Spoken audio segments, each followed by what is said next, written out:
what do you make of LeBron and AD as a tandem in 2024? And do you think you can still contend with those two as the foundation of your roster? I think if I'm being honest at this point, you're not getting. I mean, you laid it out this way. They've been injured so much of the time, right?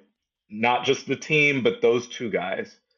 This is really the first year in a while that they've been. I think this is still the healthiest the two of them have been together. Yeah. So I have to acknowledge that I think that it's a little bit problematic for me, even with their injuries, that the team is only winning at this level. That only recently did they really turn it around with the lineup change. I understand that key cogs have been out, that you went out and got Gabe Vincent, and he really hasn't been able to play at all. That Jared Vanderbilt is a huge spark plug for them, and that he was a huge factor in them turning things around at the deadline last year, and he hasn't been able to really play at all. And that he would really help your defense, which has been ailing since you made the lineup change, has been ailing since the beginning of the year. Um, but I will say this, that when you look even at the more successful groupings that they've got with this team, that I don't feel like net rating wise and standings wise that they've played well enough with these two guys healthy. I mean, like you couldn't have paid me to believe that if these two guys were going to play as much as they've played and put up the numbers that they've put up, because it's not like LeBron is a shell of himself. I understand that he's not prime LeBron at this point, but AD has played very well. LeBron has played very well, is shooting better really than he ever has.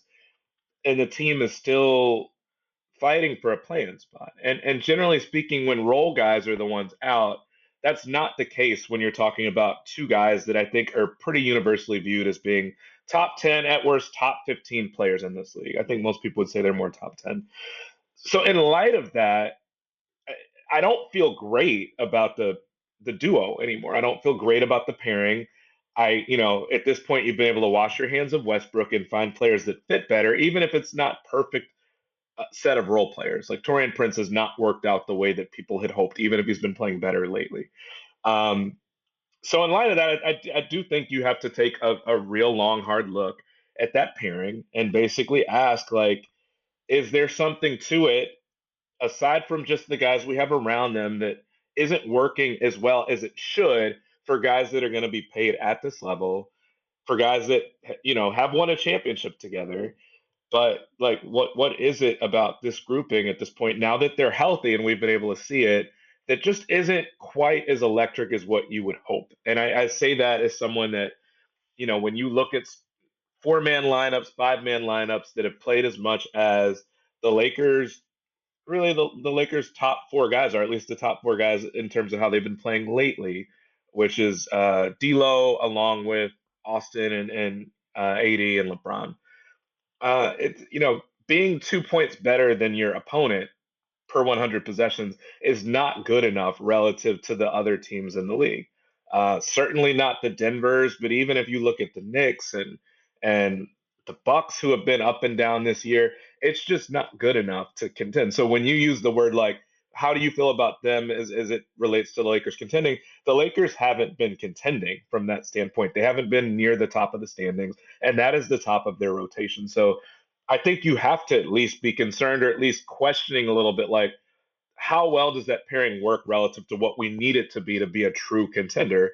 Which the only daylight that I'll give the Lakers here is that um, they still have the capability of knocking out a higher seed if it was to be a team like OKC that you think they have a chance against, or a team like Minnesota, who, betting wise, I think some people would take the Lakers just because of experience. But if you don't have any real hope or thought that they could beat Denver or beat the Clippers or anything like that, then I do think you have to ask, like, how much of a contender are they truly if, the only thing that we think that they could or will accomplish is beating a team that has limited playoff experience. And so I think there are levels to the contending, and I think that the Lakers, from where I sit, are not at the higher rungs of that right now in the West or generally in the league. And so I think you have to take a long, hard look at the question of LeBron and AD.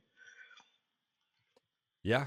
I think the one thing I will say, and it's I don't want to like put it all on this because I don't know how much you've followed some of the storylines with the team, but you mentioned Torian Prince, and he's basically become the scapegoat of the Sure. season for Yeah. the fan base as like a player. Like the Lakers, they re-sign Rui Hachimura this offseason. They extend Jared Vanderbilt right before the season.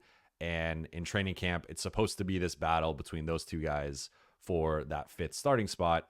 And then Vanderbilt gets injured, so that knocks out the favorite. I think he was going to be the one, from what I've heard, he was going to be the one to start. But then they go to not only like starting Torian Prince over Rui, but he basically, I mean, he started the first 49 games of the season and was playing kind of consistently 30 to 35 minutes. Hmm. And so just a couple quick numbers on that. So like looking at cleaning the glass, LeBron and AD plus 3.3 points per 100 possessions on the season. Like not great for your star tandem. LeBron and AD without Torian Prince on the floor, obviously a smaller sample size, but just looking at the numbers, plus 9.6 points per 100 possessions. Like that is a good dominant number. And then the big four again, per cleaning the glass, plus 4.0 this season without Torian Prince, plus 6.9. And then that kind of leads me to this stretch now of like you replace Torian with Rui and you're 11-5 overall, which is a 56 win pace. But if you take away the game where AD gets injured in the first quarter, you are 11-4, and that's a 60 win pace. And again, Hmm. I'm not saying this team would have won 60 games or even been like a top 3 seed, I but I do understand that. think Yeah.